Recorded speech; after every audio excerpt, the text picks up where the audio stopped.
হয়, এটা হচ্ছে বিদাত। এটা হচ্ছে বিদাতিদের তরিকা। এই 1.25 লাখের এখতিয়ারটা কে দিল যে আপনি 1.25 লাখ একবার নির্দিষ্ট করবেন যে 1.25 লাখ করতে হবে, আর বুটের দানা নিয়ে অথবা কঙ্কর পাথর নিয়ে অথবা তসবির দানা নিয়ে বসে যেতে হবে? এগুলো হচ্ছে বিদাতি তরিকা। জিকিরের ক্ষেত্রেও, আর খতমের ক্ষেত্রেও, আর দরুদ পড়ার ক্ষেত্রেও, সালাম পড়ার ক্ষেত্রে, এগুলো হচ্ছে বিদাতির লক্ষণ। জি, জুমার দিনে দরুদ পড়া সম্পর্কে রাসূলুল্লাহ সাল্লাল্লাহু আলাইহি ওয়াসাল্লাম বলছেন, ইন্না মিন আফদালি আইয়ামিকুম ইয়াউমুল জুমাহ, নিশ্চয়ই সবচেয়ে শ্রেষ্ঠ দিন হচ্ছে তোমাদের দিনগুলির মধ্যে জুমার দিন। ফিহে খোলেকা আদম, এই দিনে আদম আলাইহিস সালামকে সৃষ্টি করা হয়। ওয়া ফিহি নাফখাতু, আর এই দিনে সিংহায় ফুঁক দেওয়া হবে। জুমার দিনে কিয়ামত হবে, জুমার দিনে কিয়ামত হবে। আজকাল যারা ফজর পড়ে না তারা তো খবরই রাখে না, সূর্য ওঠার খবর রাখে, সূর্যের মুখ দেখে, প্রথম যে সূর্যটা ওঠে মুখ দেখে না। আর যারা ফজর পড়েও তারাও জুমার দিন যে অভ্যাস করে নিয়েছে, জুমার দিন মানে ইয়াউমুল জুমা হচ্ছে ঘুমের দিন, জুমার দিন ঘুমাবার দিন, জুমার দিন হচ্ছে ঘুমাবার দিন। তো এইরকম ঘুমিয়ে থাকলে হঠাৎ করে পশ্চিম দিক থেকে সূর্য উঠবে, ও তো বুঝবেই না, ঘুমের অবস্থায় কিয়ামত হয়ে যাবে। হবে না? হবে না? চিন্তা করেন আপনি কি বদ অভ্যাস মানে নিয়েছে। সূর্যের মুখটা জীবনে আমরা দেখি না। ফজর পড়ে দৌড় দাও, অর্ধেক ঘুম নিয়ে কোন রকম নামাজটা পড়ে, যারা নামাজিও কোন রকম নামাজটা পড়ে দৌড় দেয়। আর অনেকে মসজিদে নামাজ পড়তে যায় না, যে ঘরেই পড়ি তাড়াতাড়ি ঘুমাবো সেই জন্য, কারণ মসজিদে গেলে যাতায়াতে ঘুমটা খারাপ হয়ে যাবে। এই জন্য জামাতের ওয়াজিব ছাড়ে গুনাহগার হয়। অনেক আছে, অনেক লোক আছে, খবর পাই আমি, নামাজ পড়ে কিন্তু ফজর কোথায় পড়ে? ঘরেই পড়ে।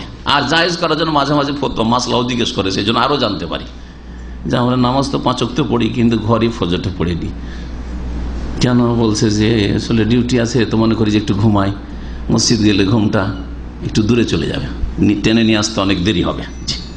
সুবহানাল্লাহ, যদি টাকা পয়সার ব্যাপার থাকতো অসুবিধা নেই, ফজর থেকে ডিউটি, ফজর থেকে ডিউটি শুরু করে দিত পয়সার জন্য। ফজর থেকে ডিউটি নেই, সবজি মার্কেটে ভাইয়েরা আছে, রাত কয়টা থেকে ডিউটি শুরু হয়? রাত 3টায় ডিউটি। নামাজি কয়টা? 1001টা নয়। সবজি মার্কেটের 1001টা নামাজি নয় হয়তো, ব্যাস।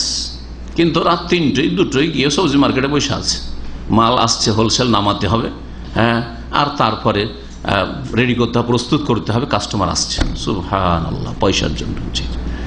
জান্নাত 2 নম্বরে, ইসলাম 2 নম্বরে, আখেরাত 2 নম্বরে। সব কাজ শেষ হওয়ার পরে যদি সময় টময় থাকে, তো আজকাল মুসলিমদের হচ্ছে দিন, আর কিছু শিখা ইত্যাদি বা আমল করা।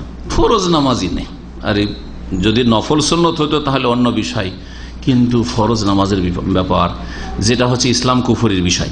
বলছিলাম যে এই জুমার দিনে সিংহায় ফুঁক দেওয়া হবে। অফিহি সাকাতু, আর এই দিনে মানুষ বেহুশ হয়ে যাবে যখন সিংহায় ফুঁক দেওয়া হবে। ফাকসিরু আলাইয়া মিনাস সালাতি ফিহি, সুতরাং এই দিনে আমার ওপর বেশি বেশি করে তোমরা সালাত পেশ করো। শুধু সালাত পেশ করো না, আকসেরু, বেশি করে দরুদ পড়ো। আচ্ছা বলেন তো, এই হাদিসের আমল আমরা কয়জন করি? অন্য অন্য দিনের তুলনায় জুমার দিনে 10 বার আপনি দরুদ বেশি পড়েন, এটা বলতে পারবেন? যদি নাই বলতে পারেন তা আবার আপনি একজন ধার্মিক মুসলিম, কোরআন হাদিসের পাবন মুসলিম, আপনি নবী করিম সাল্লাল্লাহু আলাইহি ওয়াসাল্লামকে ভালোবাসেন, এইরকম মুসলিম কি পরিচয় আপনার বলেন? নবী সাল্লাল্লাহু আলাইহি ওয়াসাল্লাম বেশি বেশি দরুদ পেশ করে এই দিনে। জুমার দিনে যত বেশি পড়তে পারেন আপনি, ফাকসিরু, বেশি বেশি তোমরা আমার প্রতি এই দিনে সালাত পেশ করো। ফাইন্না সালাতাকুম মারুদাতুন আলাইয়া, কারণ তোমাদের দুরুদ সালাত আমার কাছে পেশ করা হয়। কে পেশ করেন? ফেরেশতারা নিয়ে যায় পেশ করেন।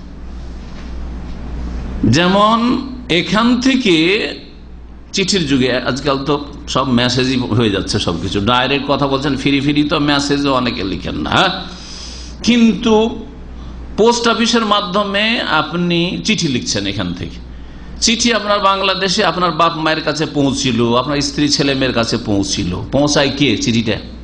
পোস্টম্যান, পোস্টম্যান পিয়ন পৌঁছায়। তো ঠিক ওই রকমই নবী সাল্লাল্লাহু আলাইহি সাল্লামের উপর আপনি সালাত ও সালাম পেশ করে দেন।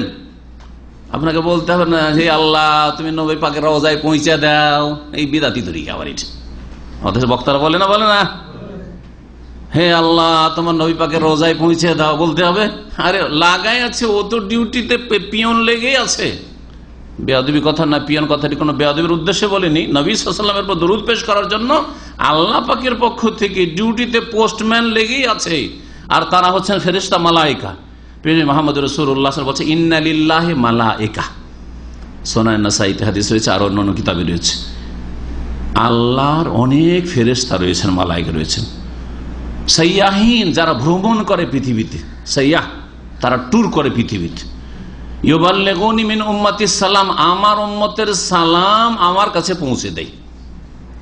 তাহলে সালাম পৌঁছানোর জন্য আল্লাহ পাক রব্বুল আলামিন ফেরেশতাদেরকে নিযুক্ত করে রেখেছেন।